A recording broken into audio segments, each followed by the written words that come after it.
스승님 안녕하세요. 질문 드리겠습니다. 현 시대에 자녀들이 부모님께 어떠한 행을 하였을 때 효도를 제대로 했다고 할 수 있는지 스승님께서 생각하시는 효도의 행위 궁금합니다. 네. 효도하는 방법에 대해서 예전에도 제가 한번 강의를 해드린 적이 있는데 제가 이제 답을 드리겠습니다. 요즘에 그 효의 사상 또 효의 개념 이 효의 개념을 알고 있는 분도 있고 모르는 분도 많이 있으니까 제가 과거에도 한번 해드린 적이 있지만 다시 우리가 공부 차원으로 정리를 좀 해보겠습니다. 우리는 예전에 우리 부모님 시대나 또는 우리 시대 이때의 효의 개념은 부모님 그냥 그 용돈도 드리고 또 좀 아프시면 가서 잘 케어해 드리고 그리고 이제 말씀을 좀 잘 따라 드리고 이렇게 하면 이제 효도라고 생각을 했죠. 그리고 또 부모님이 혹시라도 풍이 걸리거나 편찮으시면 옆에서 똥수발 탁 하고 옆에서 이제 지켜보면서 그 누군가 형제가 하나가 희생을 치르면서 수발을 탁 하면 아 효도했구나. 효부상 줘야 되겠다. 효자상 줘야 되겠다. 이런 개념으로 우리는 효의 개념을 가졌습니다. 그러면 부모님이 편찮으실 때 정성껏 요양을 해드리고 케어를 해드리고 이렇게 똥수발이든 다 하면서 잘 모시는 것도 물론 효라 할 수 있습니다. 이게 효가 아닌 건 아니에요.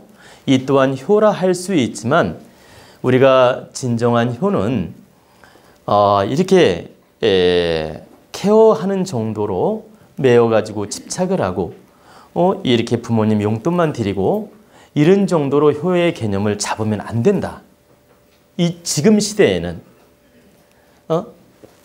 옛날 부모님 시대나 우리 그 선배 시대 또는 우리 시대까지는 그 정도를 효의 개념으로 받아들일 수 있어요. 그런데 앞으로 현 젊은 시대라든가 미래의 시대는 효의 개념을 좀 다시 잡아야 된다 이런 뜻입니다.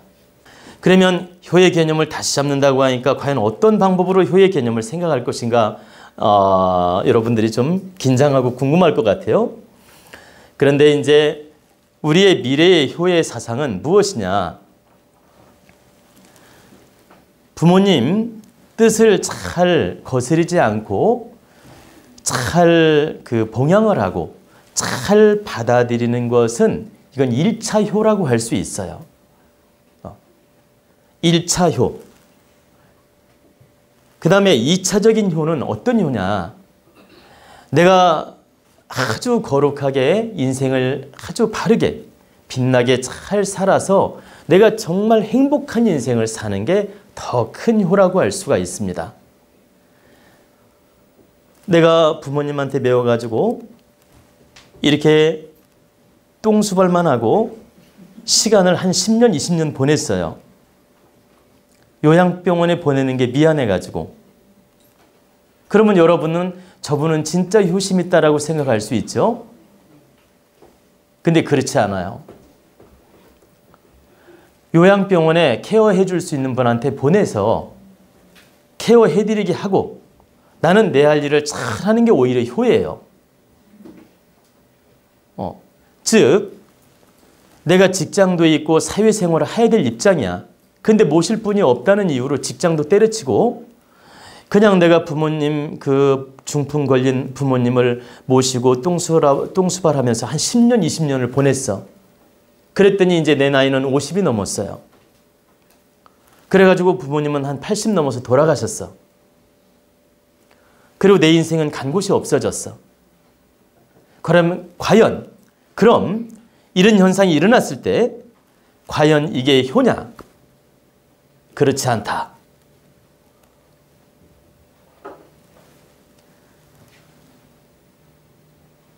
내가 직장이 있고 사회생활을 반드시 해야 될 입장이라면 부모님을 요양병원에서 케어하게끔 도와드리고 내가 자주 주말이면 찾아뵙고 잘 살펴드리면서 내 생활을 바르게 하는 게 우선 더 큰 효라 할 수 있다는 거예요. 근데 여러분들은 내 몸소 실천해야만이 효라고 생각하지 않습니까? 근데 그렇지 않다. 미래의 효는, 과거 우리 부모님들의 효는 지금 직접 몸소 케어하는 게 효라고 할 수 있지만 미래의 효는 그렇지 않다. 효의 개념이나 사상도 시대적으로 달라져야 된다는 뜻입니다. 제가 예전에 장례 문화 설명했죠? 예전에는 집에서 장례를 치르고 부모님을 절대 밖으로 모셔서는 안 된다. 이건 객사 죽음처럼 보이기 때문에 안 된다. 이 집에서 돌아가셨을 때 꼭 집에서 장례를 모셔야 된다. 이런 개념으로 생각을 했었어요. 그리고 절대 장례식을 통해서, 그래, 장례식장을 통해서 그 시신을 밖으로 모시면 안 된다. 좁든 넓든 간에 비좁아도 집에서 장례식을 치러야 되고 모셔야 된다. 이런 개념이었다고요. 근데 요즘 집에서 돌아가시더라도 다 병원으로 모시잖아요. 아파트에서 돌아가셨는데 과연 장례식을 바르게 할 수 있을까요? 장례식장에 모시게 되면 아주 깨끗하게 우리가 편안하게 장례식을 잘 할 수 있지만 아파트에서 돌아가셨는데 문상객을 받을 수 있으며 이렇게 장례식을 바르게 할 수 있냐 이 말이에요. 그러면 나는 집에서 돌아가셨으니까 집에서 장례식을 모셔야 된다고 고집을 부린다면 이게 과연 바른 효냐 이 말이에요. 그래서 효의 개념도 우리는 시대적으로 바르게 잡아가야 된다. 옛날 우리 부모님 시대나 선조 시대에 부인들이 짧은 치마 입으면 이제 이건 아시죠? 있을 수 있는 일인가요? 없잖아요. 그죠? 근데 요즘에 50대 아주머니든 사모님이든 60대 아주머니든 사모님이든 무릎 위에까지 치마를 입어도 우리가 이상하게 생각하지 않죠. 이런 문화가 달라지듯이 이런 장례 문화나 효의 문화도 달라져야 된다. 그래서 제가 이제 효 질문에 이것까지 잡아가는 이유는 이게 다 효의 근본을 두고 있기 때문에 말씀을 드리는 거예요. 그래서 우리가 장례식도 바로 변천에 따라서 세월에 따라서 문화에 따라서 이렇게 달라지듯이 우리가 효의 개념도 우리는 바르게 알아야 되고 바르게 잡아가야 된다. 그러면 제가 이제 효의 근본을 한 세 가지로 이렇게 좀 정리를 해드리겠습니다. 하나하나 세 가지로 크게 잡아서 정리를 해드릴 테니까 여러분들이 앞으로 잘 들으시고 정말 어떤 것이 바른 효인지 좀 생각을 해보시면 좋겠습니다. 첫 번째는 제가 좀 전에 말씀드렸듯이 내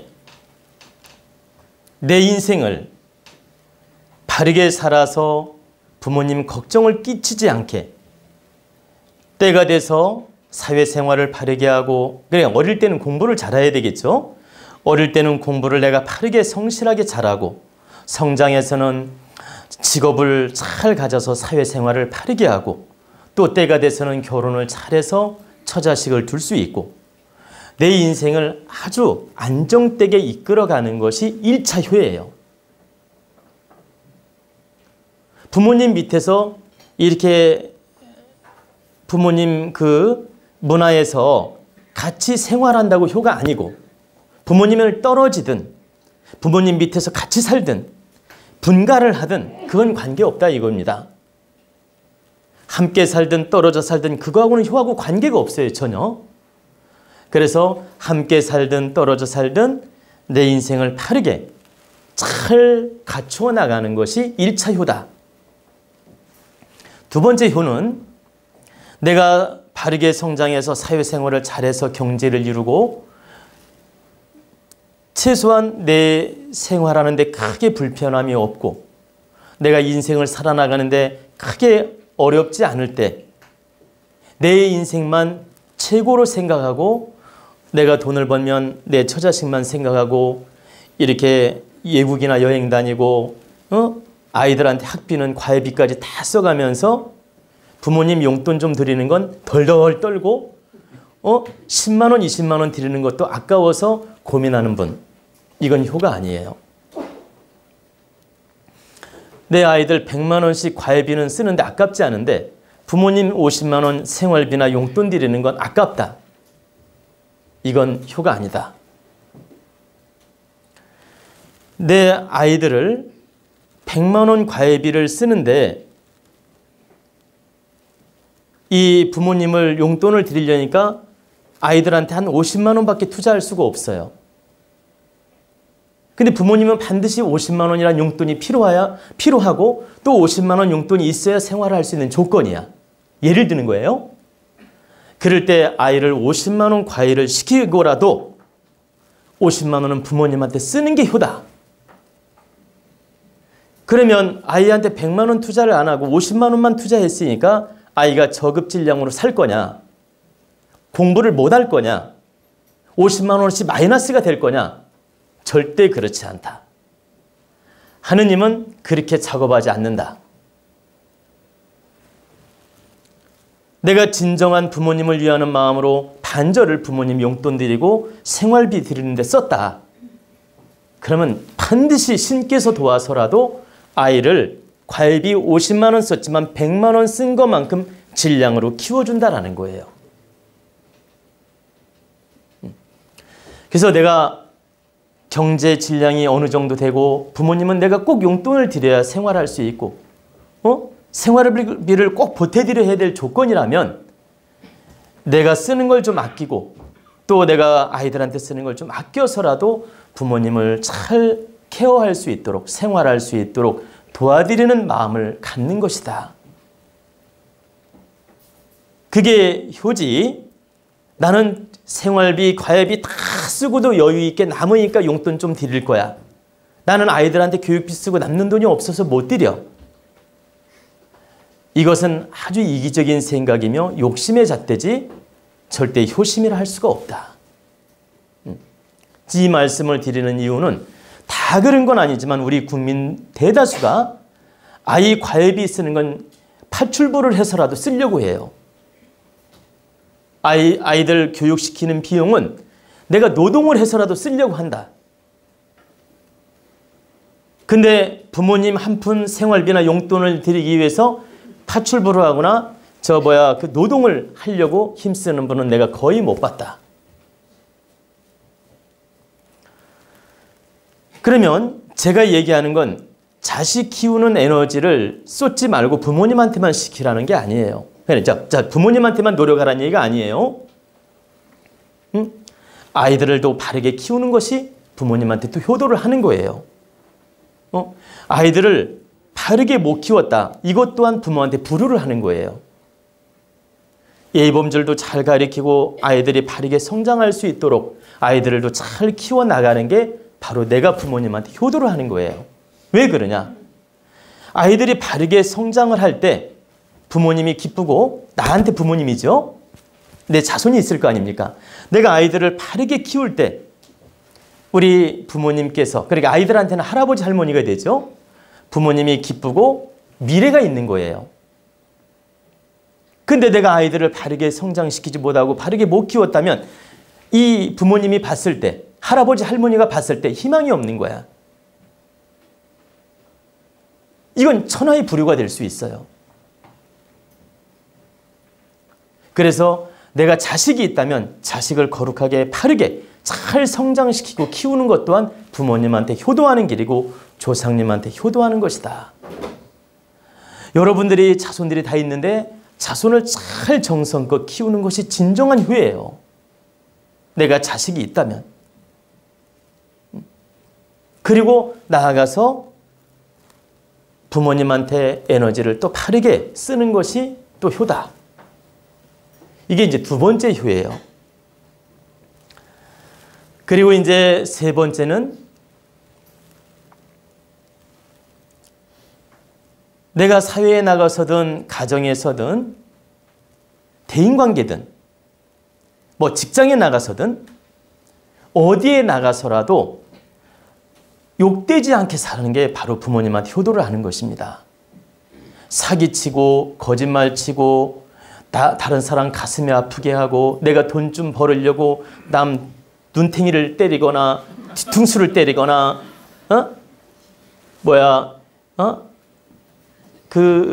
남의 가슴에 못질을 하거나 내가 좀 돈을 챙기려고 이런 짓을 하면 이게 바로 불효가 된다. 내가 하늘을 우러러 부끄럼 없는 사람은 거의 없겠지만 그래도 양심적으로 이렇게 최소한 남한테 피해를 주지 말고 그 욕된 이름이 부모님한테 가지 않도록 내가 범법 행위를 해서 부모님이 부끄럽지 않도록 그러니까 범법 행위를 해서 부모님이 부끄러우면 안 되잖아요. 그러니까 절대 이 사회적으로 모난 짓을 하거나 범법 행위를 하거나 양심불량한 짓을 해서 부모님을 부끄럽게 만들지 말아야 된다. 내가 바르게 최소한 부자로 살으란 얘기가 아니에요. 제 얘기는. 그리고 명예롭게 살으란 얘기가 아니야. 최소한 내가 평범하게 살든 좀 못 살더라도 부모님이 우리 자식에 대해서 부끄럽게 여기지 않도록 해야 된다.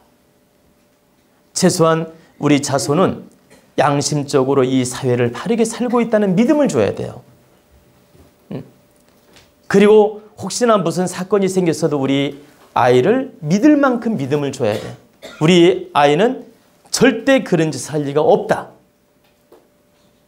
누가 헛소문을 내더라도 우리 아이는 절대 그런 나쁜 짓을 할 리가 없다 할 정도로 믿음을 줄 수 있는 자식이 돼야 된다.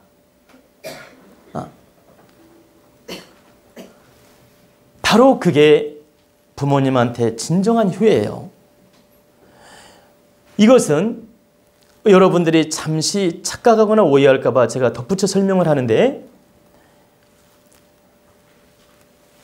남들이 욕을 하든 욕을 안 하든 이건 둘째 문제고 내 양심적으로 이 사회에 부끄럽지 않는 사람이 되는 게 부모님한테 효도를 하는 거라는 뜻입니다. 우리가 조금 나쁜 짓을 했다 해서 금방 경찰서 가는 거 아니잖아요. 그리고 남의 가슴에 좀 못을 박았다고 하더라도 금방 경찰서 가는 거 아니고 지금 제가 말하는 건 꼭 드러난 잘못만을 말하는 게 아니다. 드러난 범법만을 말하는 게 아니다. 설령 드러나지 않았다 하더라도 그 에너지는 탁한 기운이 전해지기 때문에 내가 잘못 살은 에너지는 부모님한테 전달이 되기 때문에 내 양심적으로 바르게 살아서 그 탁한 기운이 부모님한테 전달되지 않도록 누가 보든 안 보든 드러나지 않든 드러나든 양심적으로 부모님이 부끄럽지 않을 정도로 내가 바르게 사는 것이다. 이게 바로 진정한 효라 할 수 있습니다.